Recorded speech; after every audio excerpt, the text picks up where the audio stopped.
Umpisa sa mali. Paano po naging mali, sir? Magkapatid kayo bawal yun. Tanong ko lang, sir, si Ida at saka si Ay, Eva, sir, wag ka malmiloso po, sir. Wag mo akong gamitin ng kapilosopuan, sir. Okay? Bigyan po natin ng pansin itong video na ito dahil napakamasilan po ito at patungkol ito sa magkapatid na nag-aasawahan at nagkakaroon ng pamilya. Ipinagbabawal ito sa kautusan ng Biblia, ngunit bakit walang batas ang tao na ito ipinagbabawal at walang batas patungkol dito na ang gumawa ng ganitong pagkakamali ay dapat mabigyan ng kaukulang parusa? Magkarelasyon, magkapatid sila Idol Rafi, and at the same time magkarelasyon din po. Okay, sino itong si Jers? Anak po nila. Anak, sinamahan po. Anak po nila. Anak nung... Anak po nila. Po. Opo. Anak namin. Okay, sige po. Yung kapatid po ninyo, Mismong kinakasama po ni ma'am, tatay din po. yun po, akala ko, okay. Dapat ganito, Opo. sinasabi sa akin before. Apo. Paano ito man ito? Magkarelasyon po, magkapatid po sila and at the same time Okay, magkarelasyon. Nay, Po. meron po kayong karelasyon at yung karelasyon yung kapatid mo. Opo. Akala ko sinanim sinusumbong niya anak niya yung may karelasyon. Mga dalawang anak niya. Okay. Okay. Oh, iba to. Unique nga ito. Pumunta mismo si nanay, nireklamo niya yung kanyang kinakasama na ayaw siyang tantanan, ayaw siyang patulan. 27 years po kayo magkasama. Po. At ito nga po nagbunga yung inyong pagsasama, anak niyo. Paano nangyari yun, Nay? Ano po sir, hindi po siya lumaki sa amin. 11 years old pa lang daw siya, naglayas. Tapos umuwi siya ng probinsya namin, binata na po. Tapos nagbakasyon po ako dito nung mag-graduation ng high school. Kami ng tatay ko. Siya po yung nagsundo sa pier. Tapos po nung ano po sabi niya, aalis daw kami pupunta sa uncle namin. Hindi ko po alam. Hotel pala po yung dinala Ilang niya. taon po kayo noon? Ano po, 18? 18. Opo. Siya po. Mga 29, 28, ganun. Okay, so matanda siya sa inyo ng more than 10 years. Ano to, biological brother mo na buo? Kapatid Opo. ng buo sa nanay tatay? Opo, pero di po siya lumaki sa amin. Usually, ang nangyari dito pag yung sa last, ano natin nata, na istorya, half lang. Ito talaga sa yung magkapatid buo. Matagal kayo hindi nakita. Opo. Or, simula sa hindi kayo nakita na lang kayo nung Malaki na po ako. malalaki na kayo. Matagal ko na po, sir, gustong lumapit sa inyo, sir. Kaso po, iniiwasan ko po. Alam mo. Tapos, gustuhin ko man iwan siya. Naawa po ako sa mga bata, sir. Ay, dapat po talaga iwan niyo mo, ma'am. Sa pagkakataon ito, gusto ko po matigil na. Kaya po, sir, ngayon hindi ko na kaya, sir, kasi tsaka malalaki na po sila. Alam na rin po nila yung tungkol sa amin. Kasi may nagchat-chat sa kanila mga taga sa amin po. Itinatanong sinong mama, sinong papa. Pero ma'am, so nalaman niyo po magkapatid kayo. Sorry ma'am, hindi ako victim blaming dito. Pero doon pa lang sana. Alam ko po, sir, may kasalanan din po ako. Pero po, tao lang po ako, Pero dapat sir. siya ang una dahil siyang nakakatanda. Oo po nga, Pero ayaw po niyang pumayag, sir, na maghiwalay kami. hindi sa umpisa pa lang ma'am, hindi ba ito nalaman ng parents ninyo? Hindi po, bago lang po.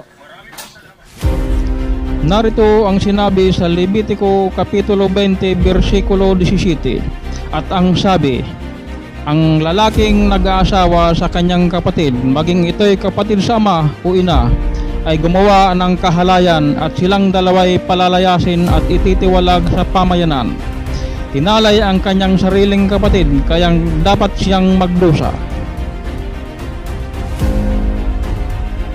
Nangyari lamang ang kautusan ng pag-aasawa sa loob ng pamilya ay sa panahon ng patriarka at ito'y sa panahon ni Abraham dahil maging si Abraham ay napangasawa niya ang kanyang sariling kapatid.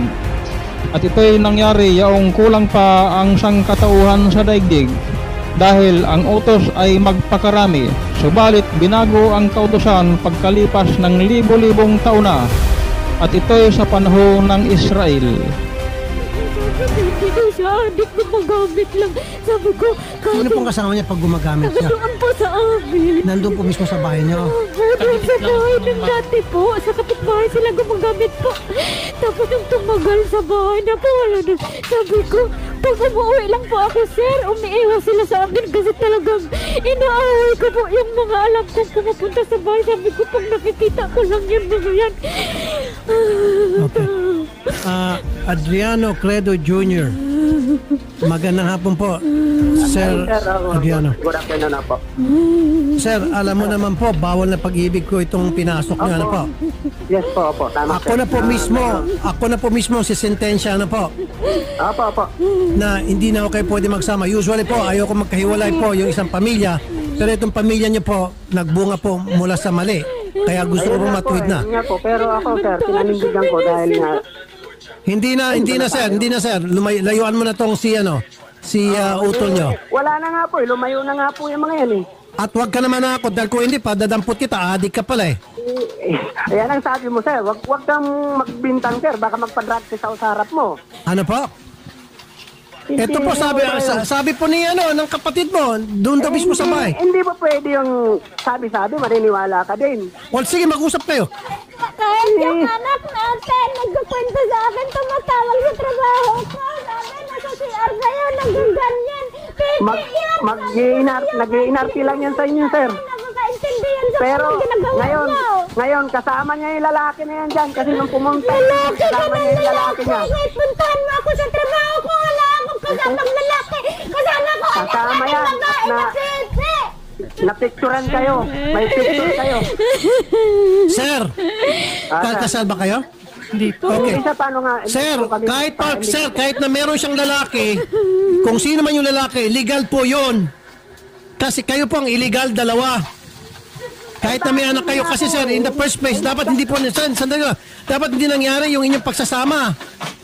Dahil magkapatid kayo. Ngayon, kung meron man siya naging karelasyon sa loob ng inyong pagsasama, legal yung sa kanya kung akong tatanungin. Pero bakit ayaw niyang aminin? Ano po? Bakit hindi niya inaamin? Sir, whether totoo hindi, mas may karapatan yung pakikipagrelasyon niya sa iba inside your relationship kaysa yung relationship nyo ngayon dahil yung relationship nyo nag-umpisa sa mali. Paano po naging mali, sir? Magkapatid kayo bawal yun. Tanong ko lang, sir, si Ida at saka si Ay sir, wag ka malmiloso po sir. Wag mo akong gamitin ng kapilosopuan sir. Okay? natin. Tigilan mo na! Isa lang ang pinagmula natin. Tama? Sir, wag ka naman bimiloso po, sir. Wag ka mamiloso. Tawagan mo nga yung PNP sa PDEA. Sige, sir, naghahamon ka. Sir, kung talagang ikaw ay malinis, sige, maaari nga pong hindi ka na-addict. Pwede ba ipa-drug test kita? Pwede. Okay, yung drug test, sir, yung sa buhok, sir, sa buhok. Kasi yung sa buhok, abutin hanggang 6 months. Gusto mo? Kahit ilang taon yan, sir. Huwag mo lang akong huhusgahan. Hindi nga, sir. Kaya nga, sir. Makinig ka muna. Makinig ka muna. Kaya nga, sir, kung talagang ikaw po ay hindi addict, tulad ng sinasabi ni ma'am, taliwas sinasabi ni ma'am, and then kapag napatunayan talagang hindi ikaw, then sasabihin ko on air na hindi addict itong si Mr. Adriano Credo, taliwas sa sinasabi ng kanyang kapatid. How's that? Tigilan mo ako, sir, senador. No, ikaw ang tumigil sa iyong kababuyan. Baboy ka kung tutusin, dahil kapatid mo, pinatos mo. Hindi ba kababuyan yan, sir? Pag nilayan mo, kuya, itong kautusan sa Levitico, Kapitulo 18, versikulo 6, huwag kayong mag-aasawa sa malapit na kamag-anak. Ako si Yahweh. Sino ang nagsalita dito, mga kapatid? Di ba si Yahweh? At sino si Yahweh? Walang iba kundi ang ating Panginoon. Yung nasa listahan ng mga PNP, listahan ng PDEA, muna sa drugs watch list. Ma'am, nakikita po ng anak ninyo. Hindi makapagtistigo. Opo, kahit tanungin niyo po talaga. Tapos, ano po sir, may sinasabi pa po siya. Hinipuan daw siya nung kasama nung papa niya na doon sa bahay nagsasabu nung malasing na. Okay. Police Lieutenant Colonel June Paulo Abrazado, Chief of Police ng Dipolo PNP. Magandang hapon po, Colonel Abrazado. Sir, Colonel. Magandang hapon po, sir. Magandang hapon po sa mga taga-panood ng ating programa. Opo, salamat Colonel sa pagtanggap namin tawag. Meron po kaming sumbong dito na nakapanindig balahibo. Ito pong si Ma'am Rowena, gusto niya pong kumalas sa kanyang kapatid for 27 years. Bawal na relasyon po ang pinasok nilang dalawa at meron po silang anak. Ngayon po itong kapatid niya na ayaw pang kumalas sa kanya at ayon po kay ma'am dito, kitang-kita po ng mga anak nila na nagsasyabura po ito sa loob mismo ng pamamahay nila. Didinay naman po ni Mr. Adriano. Pero ang gusto ko po mangyari, sir, paimbestigahan niyo po ito. Kung tingnan niyo kung nasa watchlist niyo po ito o nasa order of battle niyo po ito. Yes po, Senator, definitely. Ang kagandahan po nito, meron po tayong witness na nagsasabi po, nagtuturo mismo sa ating suspect. At titingnan po natin ang involvement nito sa iba pang mga possible na criminal activities, even yung involvement sa drugs kung nasa watchlist po ito. Opo. At tutulungan po natin si ma'am, tatanggapin po natin siya sa ating tanggapan pagkatapos po dyan. And also po, Colonel Sir, baka pwede po yung mga anak, may mga anak pa kayo nandun sa bahay niya?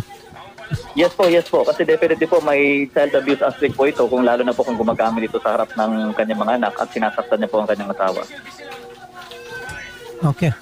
Okay, so sir, yung po mga anak, kasi meron pa siyang anak na babae, baka pati yung anak niya, papatusin niya, sir. Narinig ko po kanina na sabi hinihipuan daw po yung anak. Sigurado po ito. Kailangan lang po natin makuha ang affidavit ng mag-ina at sigurado po matutulunin po natin. Ay, salamat.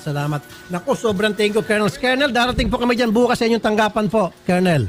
Lagi po bukas ang aming tanggapan na sa 10, Rafi, ano po natin yan, asikasuhin po natin agad. Thank you so much, Colonel June Paulo Abrazado, Chief of Police ng Dipolo PNP. Sir, salamat, Colonel. Maraming salamat po. Nawa ay mabigyan po ito ng pansin ni Idol Rafi Tulfo upang makagawa ng batas patungkol dito. Dahil hindi po ito biro sapagkat ang nagdurusa po dito ay ang mga naging anak at napatunayan naman po ito ng sinsya na nagkakaroon ng problema sa genes at nagkakaroon ng depekto ang mga bata pag nagbubunga ang ganitong problema. Kung nagustuhan niyo po ang aking video na katulad nito, ay huwag mag-atubiling i-follow ang aking FB page na makikita ang link sa description box. At huwag na rin kalimutang mag-subscribe, i-share ang aking video at mas lalong huwag po makalimot na i-comment ang inyong saloobin sa comment section. Maraming salamat po.